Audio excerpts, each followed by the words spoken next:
आज हम पढ़ेंगे कि ईस्ट इंडिया कंपनी भारत में कैसे आती है।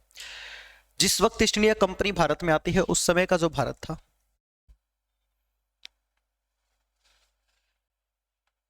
उस समय के जो हालात थे, एक बार हम उसको समझ लेते हैं अच्छे तरीके से। जब कंपनी का भारत में आगमन होगा,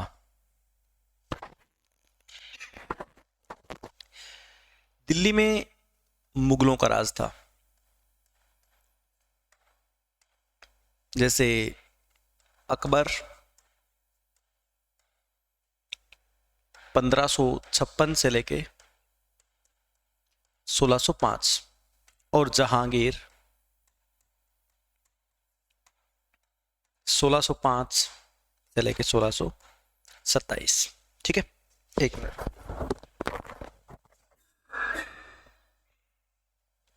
देखिए जी, हाँ, दिल्ली में चल रहा था मुगलों का राज, अकबर और जहांगीर। इसी समय अब हम चलते हैं एक बार ब्रिटेन, कि कैसे ईस्ट इंडिया कंपनी की स्थापना होती है, कैसे कंपनी भारत में पहुंचती है। ठीक है, मैंने ये बताया है कि जब ईस्ट इंडिया कंपनी भारत में आएगी उस वक्त भारत में क्या चल रहा था। ठीक है, देखिए जी, अब हम चलते हैं ब्रिटेन।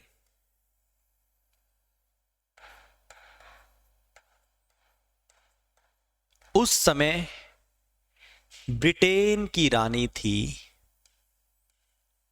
Elizabeth first.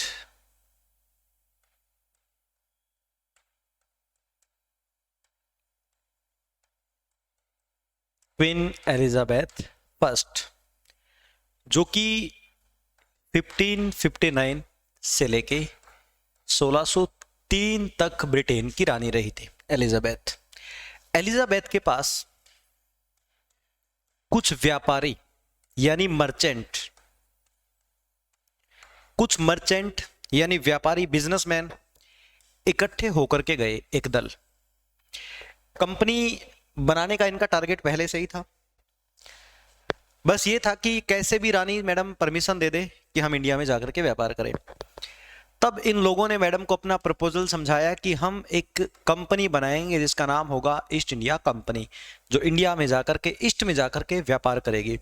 और मैडम अगर आप परमिशन देते हो तो इतना ज़्यादा बेनिफिट आप लोग हम जो है आपको देंगे।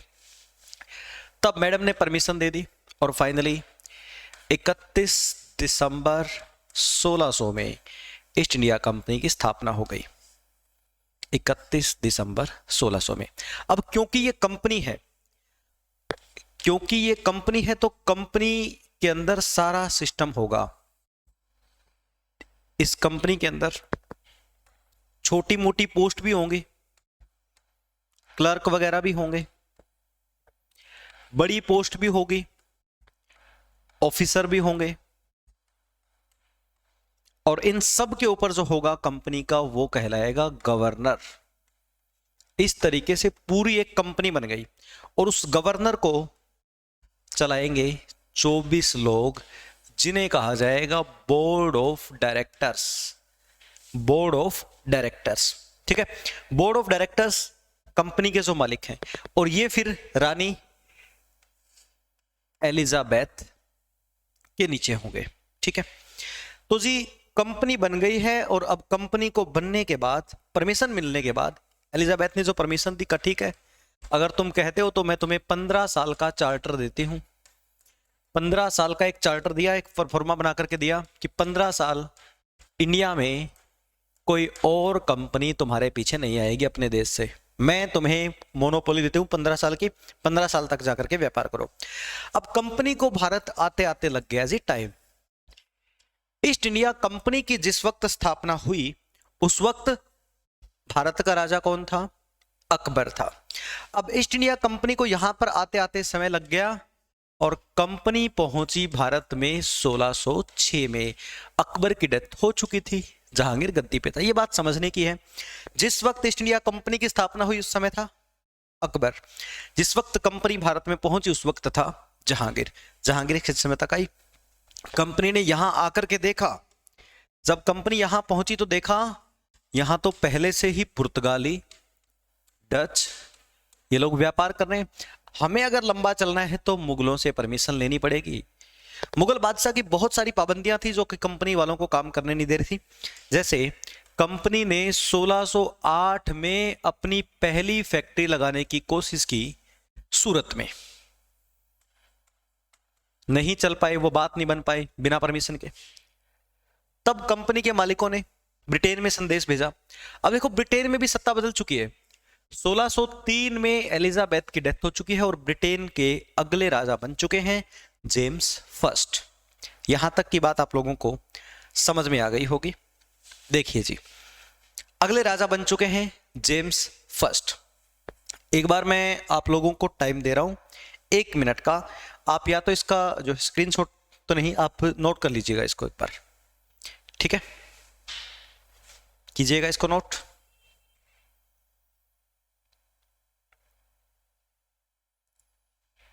अब कंपनी इंडिया में आ चुकी है, परमिशन लेके आई है। इंडिया में भी परमिशन चाहिए।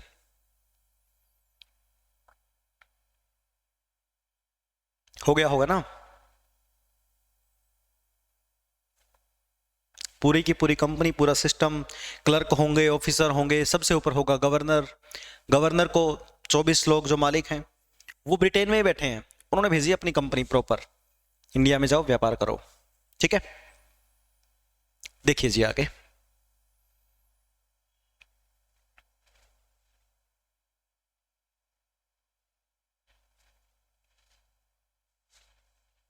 जो लोग बाद में इसको रिकॉर्डिंग देख रहे हैं वो स्किप कर लेंगे यहां थोड़ा सा। चलिए आगे। अब देखिए जी,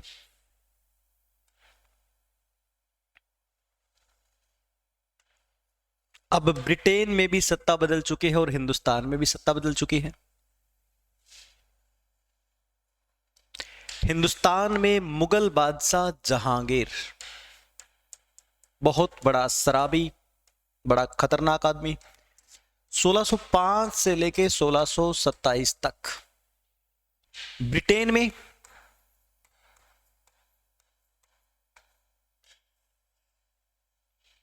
अब सत्ता बदली और बने जेम्स फर्स्ट। जेम्स फर्स्ट 1603 में बन गए, 1625 तक रहेंगे ब्रिटेन के राजकुमार, ठीक है? जेम्स फर्स्ट यहां पे थे। तो जी ईस्ट इंडिया कंपनी को लग रहा था जी यहां मुगल बादशाह से जब तक परमिशन नहीं लेंगे बात बनेगी नहीं। कंपनी के लोगों ने ब्रिटेन में भेजा संदेश, साहब जहांगीर से बात करो आप, हमें तो व्यापार नहीं मिलेगा, ऐसे परमिशन नहीं मिलेगी। तब जेम्स फर्स्ट ने अपना एक बंदा भेजा जहांगीर के दरबार में। ये पहला अंग्रेज है जो कि मुगल दरबार में पहुंचा। नाम है विलियम हॉकिंस।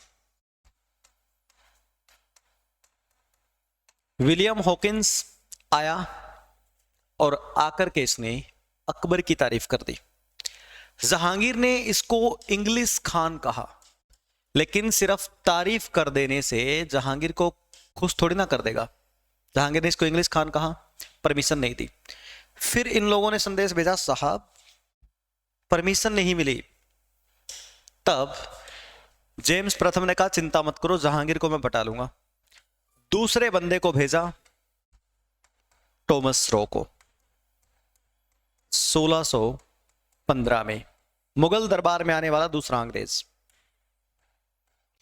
इसने आकर के जहांगीर के लिए ऐसा प्रबंध कर दिया, जहांगीर के लिए इतना सिस्टम कर दिया, नई नई शराब, नया नया सिस्टम, नए नए ब्रांड, खातिरदारी इतनी कर दी कि जहांगीर खुश हो गया और परमिशन दे दी।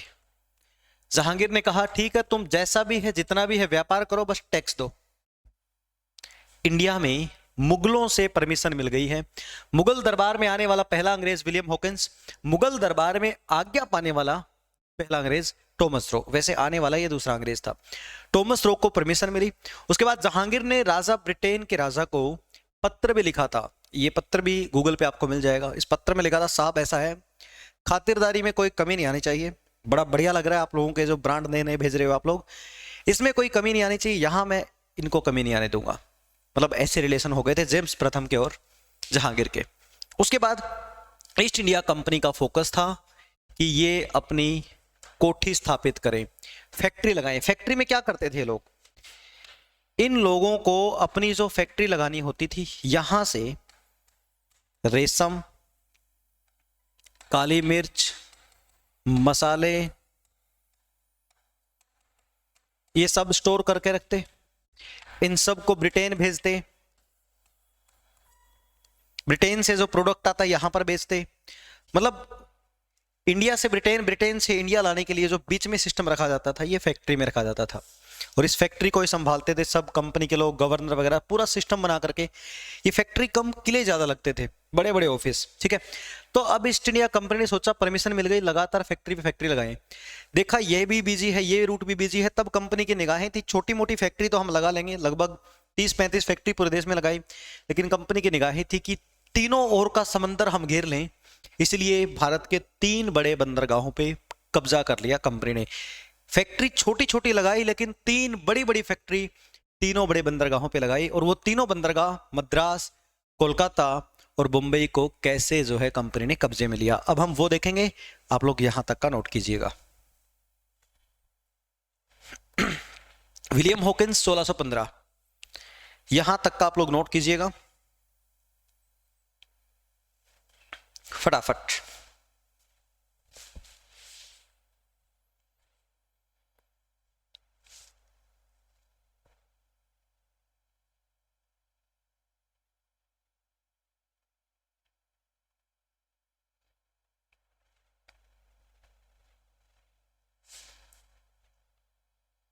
कंपनी बन चुकी है, इंडिया में आ चुकी है, और अब परमिशन मिल गई, फैक्ट्री लगाएंगे।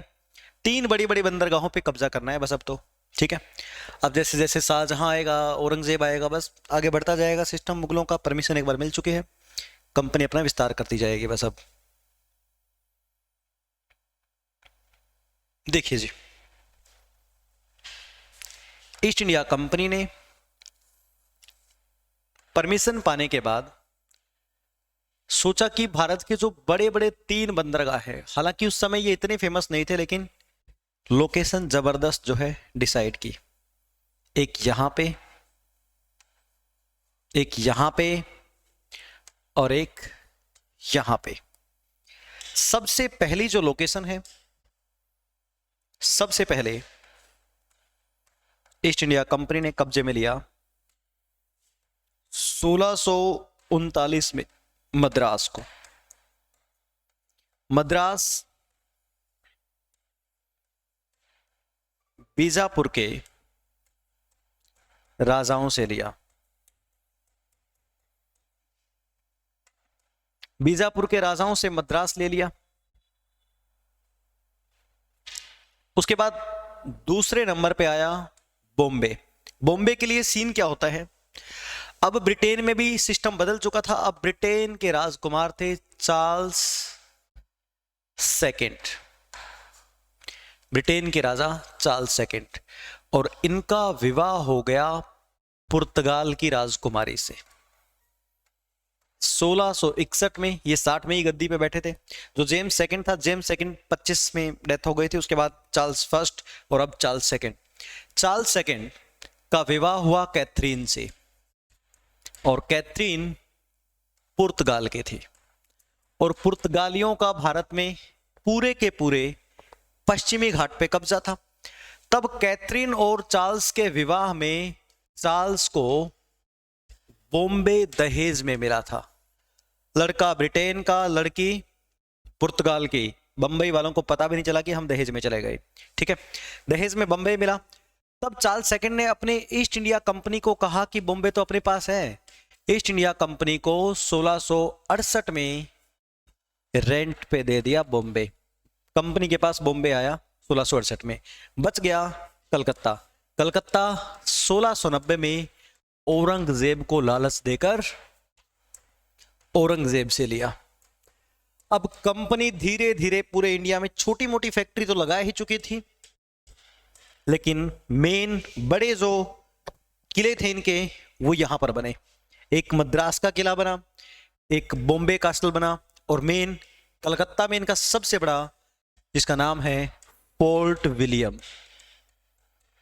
पोर्ट विलियम जो किला है वो कलकत्ता में इन लोगों का बना। समझ में आ गई होगी बात आप लोगों को। ऐसे ईस्ट इंडिया कंपनी ने भारत में अपनी जड़ें मजबूत कर ली थी। कर लीजिएगा इसको नोट। कंपनी धीरे धीरे कैसे ग्रोथ करती है ये मैंने आपको बता दिया है, ठीक है। उसके बाद सारी वही चीजें होंगी। औरंगजेब के मरने के बाद मुगलों का पतन, अब कंपनी आगे विस्तार कर लेगी। ये अब तक जो मैंने आपको बताया ये ईस्ट इंडिया कंपनी का जो है बनी कैसे, स्थापना, और इंडिया में आई कैसे और पांव कैसे जमाए।